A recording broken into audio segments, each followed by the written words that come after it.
G'day.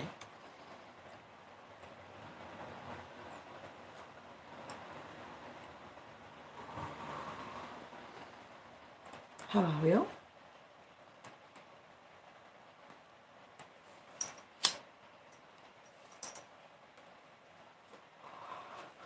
Here we all are then, on a Friday night. I'm just sitting quietly in a front room somewhere in the west of Ireland, waiting for someone to pop up and say good day to me. And then I'll get on to the book. Who have we got? Mohammed Belghadouche. Hello. David Dillon, was it? Dillo. I'm having an absolutely wonderful day indeed. Thank you. Jose Raimundo Mariano. Hola. Hello. Felmo Webb. My day is going well. Michael from Nottingham. How are ya? Waving the Union Jack at me. Bold chap. Julio Tapia Vera. Is it Julio or Julio? Julio, I think. Abdul Ghani Benara. Michael, I am well. Mohammed Belghadouche, you're from Algeria. Well, you are very, very welcome. I've had a lovely day. I'm glad you're well, Michael. I've had a lovely day. Thank you, everyone, for asking. Today I went with the ex, with a doggy of ours, the big Great Dane Dion, and we walked near a lake, cleaned up giant Great Dane poo, but that comes with the territory, doesn't it? And then I had coffee with a friend, and that's what life is about. Friend, is it not? Oh, David Dillon, what a wonderful thing to say. Oh, you're full of compliments, chaps. Thank you so very much.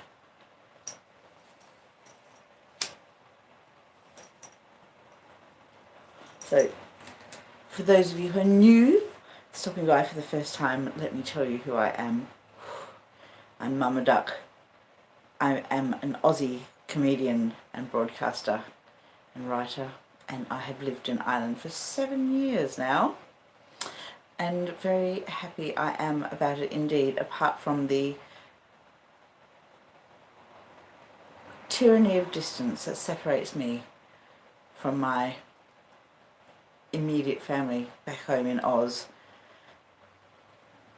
Careful what you wish for, they say, and I wished to be a comedian in Ireland, and now I am. Unfortunately, most of my family are 10,000 miles away, but not a lot I can do about that, so I can only press on.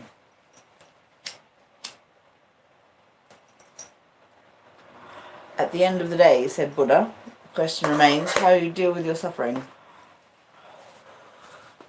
And I'm dealing with my suffering by reading Great Expectations online, perhaps. Thank you everyone who has subscribed. Thank you everyone who is sharing my videos. Please feel free to rummage all around my channel and share them.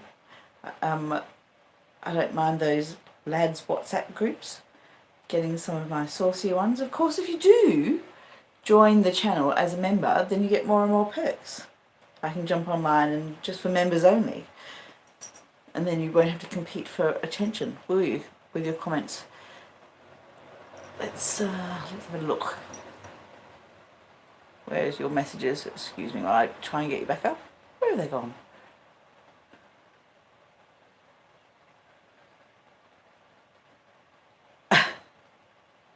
Oh, Derek, what a lovely thing to say. Kenan Ditarovich.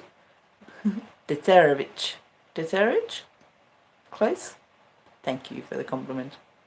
Alright, I'm going to read Great Expectations now.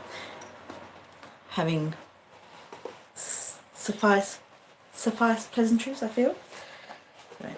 Great Expectations, chapter 22.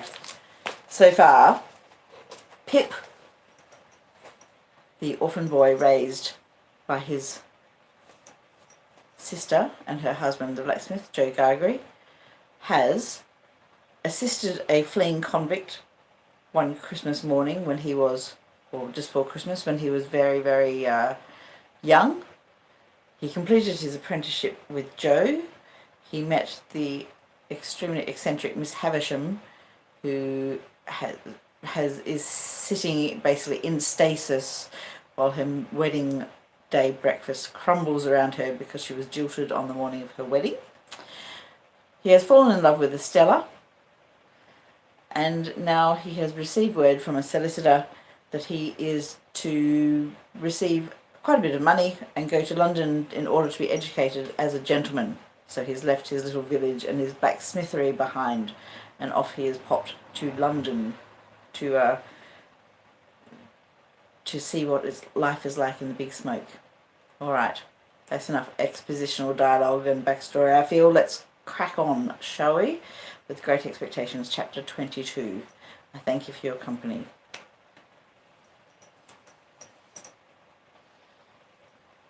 Chapter 21. I do apologise.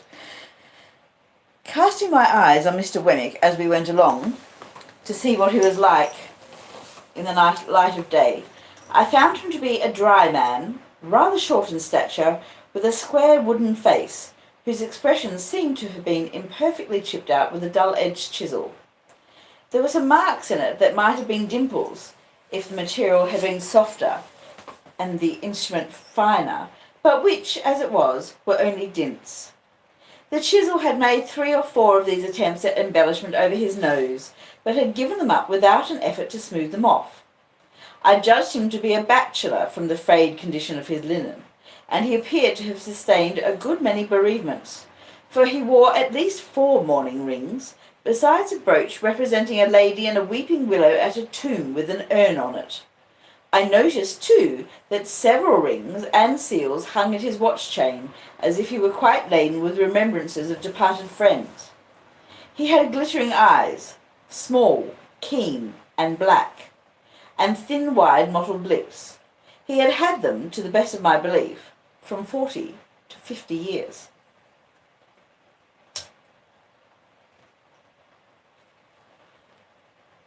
"So you were never in London before?" said Mr. Wemmick to me. "No," said I. "I was new here once," said Mr. Wemmick. "Rum to think of now." "You are well acquainted with it now?" "Why, yes," said Mr. Wemmick. "I know the moves of it." "Is it a very wicked place?" I asked, more for the sake of saying something than for information. "You may get cheated, robbed, and murdered in London, but there are plenty of people anywhere who'll do that for you." "If there's bad blood between you and them," said I, to soften it off a little. "Oh, I don't know about bad blood," returned Mr. Wemmick. "There's not much bad blood about. They'll do it, if there's anything to be got by it." "That makes it worse." "You think so?" returned Mr. Wemmick. "Much about the same, I should say." He wore his hat on the back of his head and looked straight before him, walking in a self-contained way as if there was nothing in the streets to claim his attention. His mouth was such a post-office of a mouth that he had a mechanical appearance of smiling. We had got to the top of Holborn Hill before I knew that it was merely a mechanical appearance, and that he was not smiling at all. "Do you know where Mr. Matthew Pocket lives?" I asked Mr. Wemmick. "Yes," said he, nodding in the direction. "At Hammersmith, west of London." "Is that far?" "Well, say 5 miles. "Do you know him?" "Why, you are a regular cross-examiner," said Mr. Wemmick, looking at me with an approving air. "Yes, I know him. I know him." There was an air of toleration or depreciation about his utterance of these words that rather depressed me, and I was still looking sideways at his block of a face in search of any encouraging note to the text, when he said, "Here we were at Barnard's Inn." My depression was not alleviated by the announcement, for I had supposed that establishment to be a hotel kept by Mr. Bernard, to which the Blue Boar in our town was a mere public-house, whereas I now found Bernard to be a disembodied spirit, or a fiction, and his inn the dingiest collection of shabby buildings ever squeezed together in a rank corner as a club for tomcats. We entered this haven through a wicket gate, and would disgorge by an introductory passage into a melancholy little square that looked to me like a flat burying ground. I thought it had the most dismal trees in it, and the most dismal sparrows, and the most dismal cats, and the most dismal houses, in number half a dozen or so, that I had ever seen.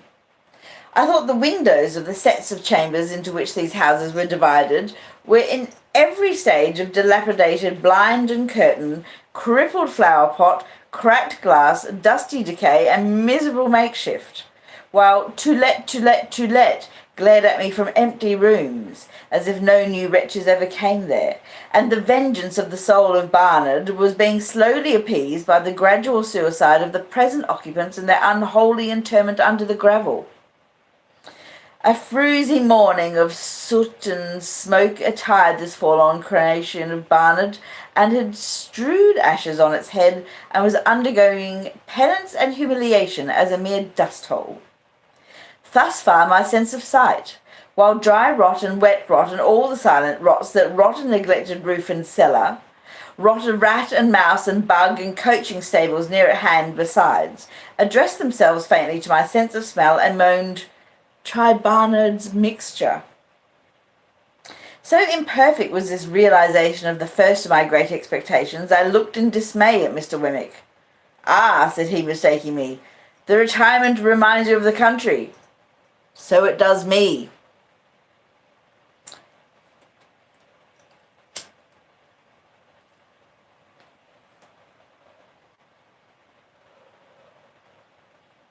He led me into a corner and conducted me up a flight of stairs, which appeared to me to be slowly collapsing into sawdust, so that one of those days the upper lodgers would look out their doors and find themselves without the means of coming down to a set of chambers on the top floor. Mr. Pocket, Jr. was painted on the door, and there was a label on the letterbox, "Return shortly." "He hardly thought you'd come so soon," Mr. Wemmick explained. "You don't want me any more?" "No, thank you," said I. "As I keep the cash," Mr. Wemmick observed, "we shall most likely meet pretty often. Good day." "Good day." I put out my hand, and Mr. Wemmick at first looked at it as if he thought I wanted something. Then he looked at me and said, correcting himself, "To be sure! Yes, you're in the habit of shaking hands?" I was rather confused, thinking it must be out of the London fashion, but said yes. "I have got so out of it," said Mr. Wemmick, "except at last. Very glad, I'm sure, to make your acquaintance. Good day." When we had shaken hands and he was gone, I opened the staircase window and had nearly beheaded myself, for the lines had rotted away and it came down like the guillotine. Happily it was so quick that I had not put my head out. After this escape, I was content to take a foggy view of the inn through the windows encrusting dirt, and to stand dolefully looking out, saying to myself that London was decidedly overrated. Mr. Pocket, Junior's idea of shortly was not mine, for I had nearly maddened myself with looking out for half an hour, and had written my name with my finger several times in the dirt of every pane in the window before I heard footsteps on the stairs. Gradually there arose before me the hat, head, neckcloth, waistcoat, trousers, boots of a member of society of about my own standing. He had a paper bag under each arm and a pottle of strawberries in one hand, and was out of breath. "Mr. Pip," said he. "Mr. Pocket," said I. "Dear me," he explained, "I am extremely sorry, but I knew there was a coach from your part of the country at midday, and I thought you would come by that one. The fact is, I have been out on your account, not that it is any excuse, for I thought, coming from the country, you might like a little fruit after dinner, and I went to Covent Garden Market to get it good. For a reason that I had, I felt as if my eyes would start out of my head. I acknowledged his attention incoherently, and began to think this was a dream. "Dear me," said Mr. Pocket, Jr., "this door sticks so." As he was fast making jam of his fruit by wrestling with the door while the paper bags were under his arms, I begged him to allow me to hold them. He relinquished them with an agreeable smile, and combated with the door as if it were a wild beast. It yielded so suddenly at last that he staggered back upon me, and I staggered back upon the opposite door, and we both laughed.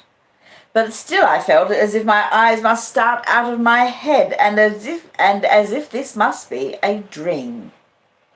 "Pray come in," said Mr. Pocket Junior. "Allow me to lead the way. I'm rather bare here, but I hope you'll be able to make out tolerably well till Monday. My father thought you would get on more agreeably through tomorrow with me than with him, and might like to take a walk about London.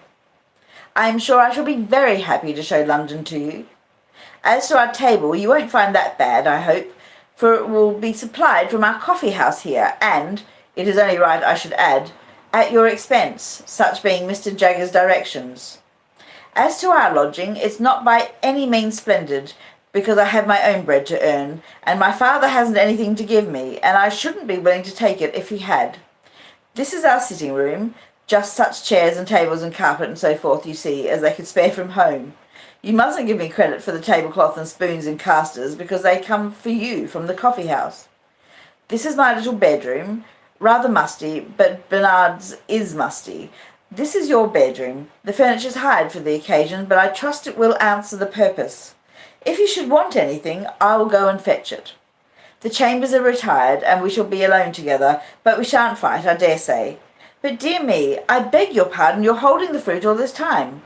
Pray let me take these bags from you. I am quite ashamed." As I stood opposite to Mr. Pocket, Junior, delivering him the bags, 1, 2, I saw the starting appearance come into his own eyes that I knew to be in mine, and he said, falling back, "Lord bless me, you're the prowling boy." "And you," said I, "are the pale young gentleman." And that was chapter 21 of Great Expectations by the magnificent fellow Charles Dickens. Well, magnificent might be open to interpretation depending on how you feel about how he treated his wife. Nevertheless, that was chapter 21 of Great Expectations by Charles Dickens. There we go. In which Mr. Matthew Pocket Jr. turns out to be the pale young gentleman as a twist.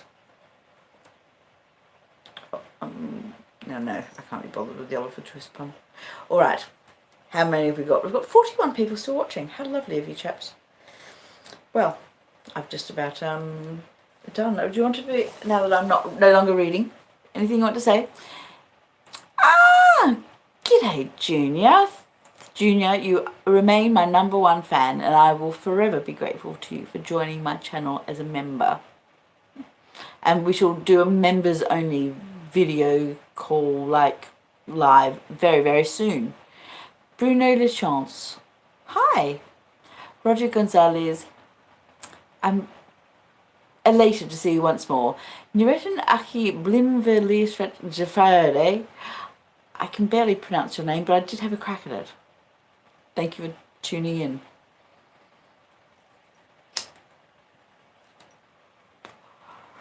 Right, well, as I've still got 38 people hanging about, and I've only been on for about 20 minutes, is there anything you'd like to ask me?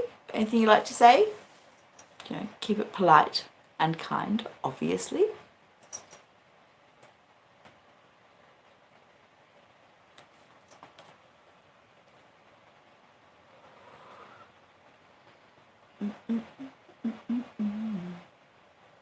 Anyone got anything to say?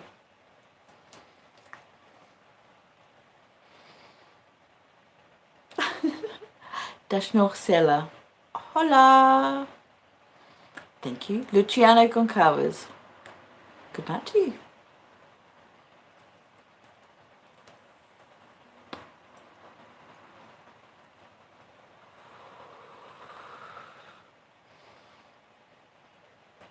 Well, I suppose I could tell a few jokes.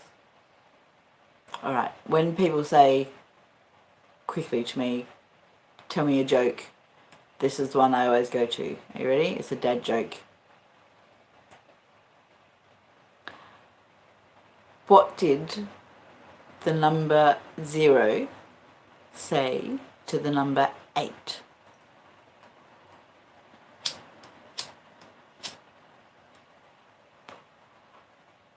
Can anyone guess? When we get a one-on-one check, Thelma Webb. Mr. Webb, if you'd like to join my channel, then we can have some membership calls. Hisham Bara, hello. Vishal Kumar, you are showing me back. Do you want to see my back, or are you just saying g'day back? I'm not sure. Either way, thank you for saying hello. Jesus Moreno, hola. JC, g'day. Narration Akiblim de Liakard Zaffa D. I have no idea what that says. I hope I'm not repeating over and over again something quite rude. That would be unintentional, if somewhat hilarious. Luciano Goncalves, thank you for calling me beautiful. I'm starting to pick up tiny bits. Hisham Barrett, you're very sweet to say you love me. I'm starting to pick up just tiny bits of other people's languages through the magic of YouTube. I'm learning that Linda is beautiful. I'm learning that, like, men who speak Arabic tend to call women of a certain age and a certain shape the moon in a complimentary fashion, and I appreciate it.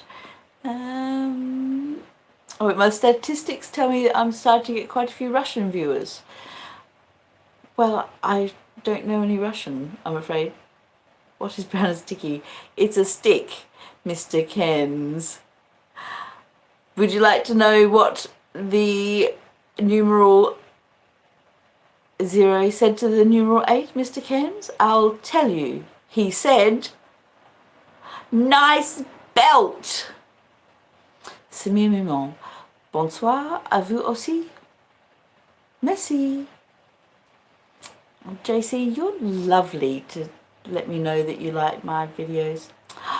Metaphysical Mike, thank you so much for throwing a few coppers my way. I appreciate it immensely.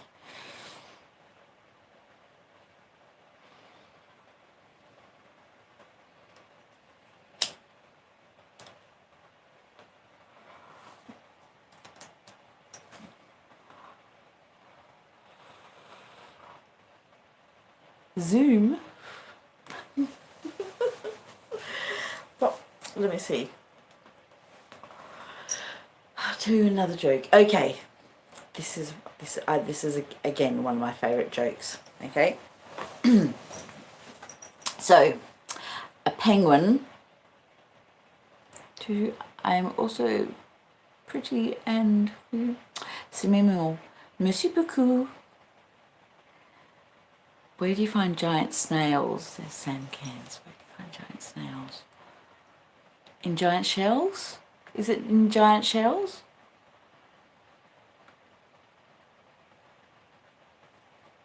Forty Boom. G'day, I'm doing well. Thank you for asking. Where do you find giant snails? Is it in giant shells? Right, I'm going to tell a joke now. Here we go. A penguin goes on a Sunday drive. Driving around. He's on the end of giant fingers. Nice. Nice, Mr. Kens. Thank you. I like that one a lot. Oh, okay, on that note, what are armies for? Mr. Kens, do you know what armies are for?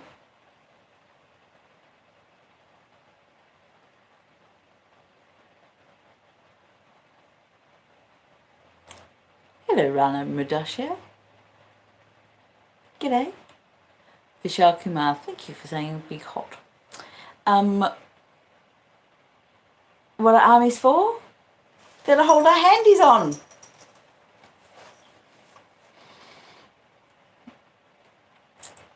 Peter, if you would like to go to my About page, all the social media links for which you are welcome to join are there. Bonsoir, Cyril. Comment ça va? On the end of your sleeveys, that's right, Sam Kent. Alright, so a penguin, I'm getting through this joke, okay? Penguin goes out on a Sunday drive. And he's getting near the beach. and all of a sudden there's a clunking coming from under his bonnet. He managed to coast into a little village and gets it to the local garage. And the mechanic says, yeah, I'll have a look at it for you. Here, you walk into town, have a look around, come back, I'll tell you what the go is. So the penguin walks into town, goes along the pier, has a look at the ocean, buys an ice cream, goes back to the garage, and the mechanic sees him coming and he says, well, looks like you blew a seal. And the penguin says, no, I just had an ice cream.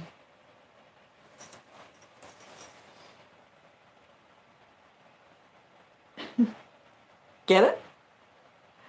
I need a little, like, I need a button, I need a sound effect to, like, give myself, like, a laugh track. Canned laughter.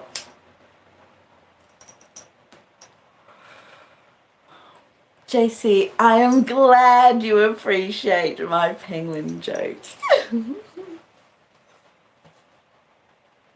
Thank you, Sam Ken. I'm glad you appreciate my penguin joke. It's an acquired taste.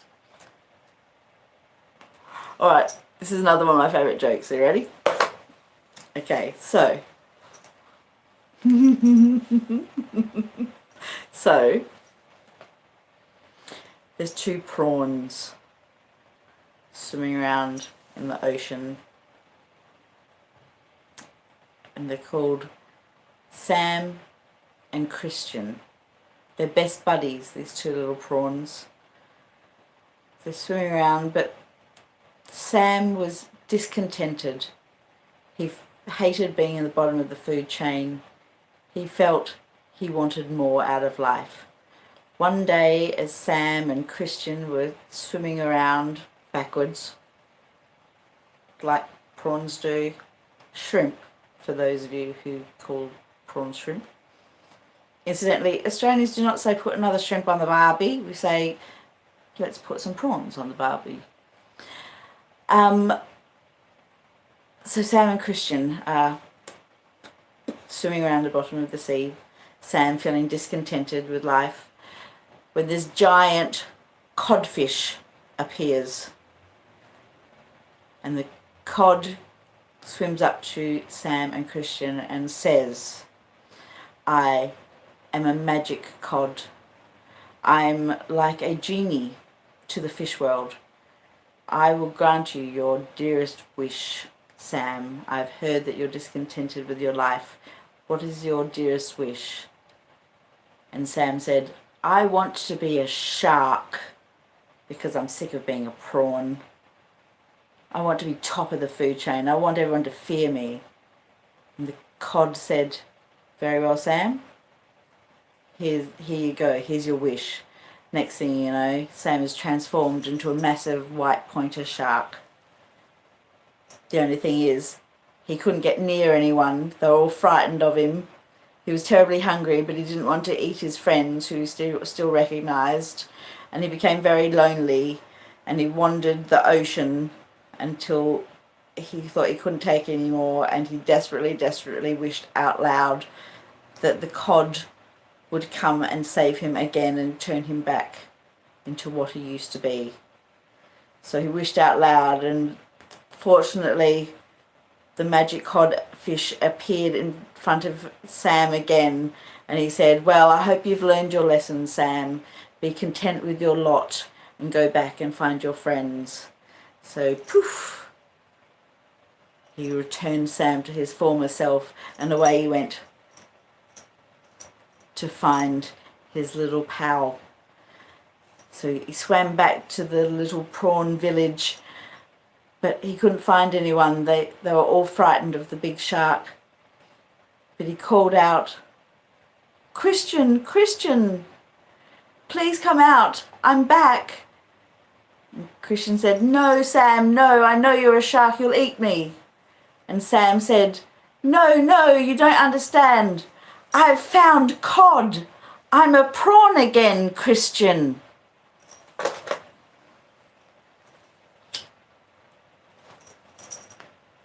Ha-cha-cha-cha. How's that for a dad joke?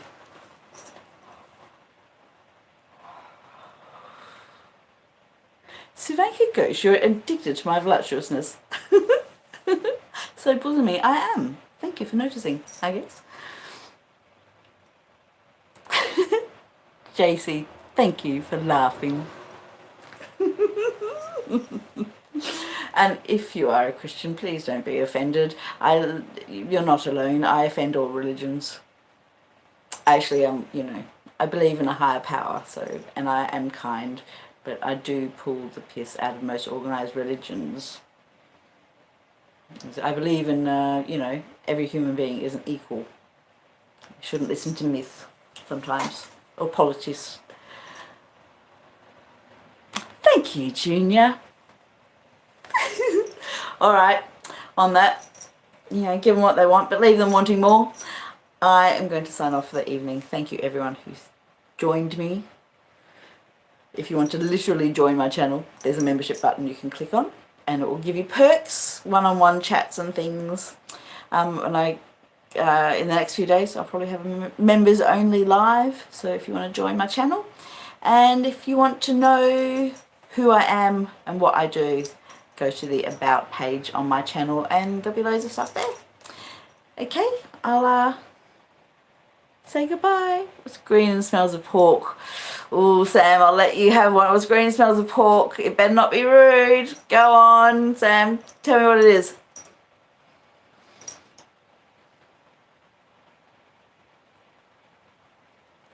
The suspense is killing me, Sam.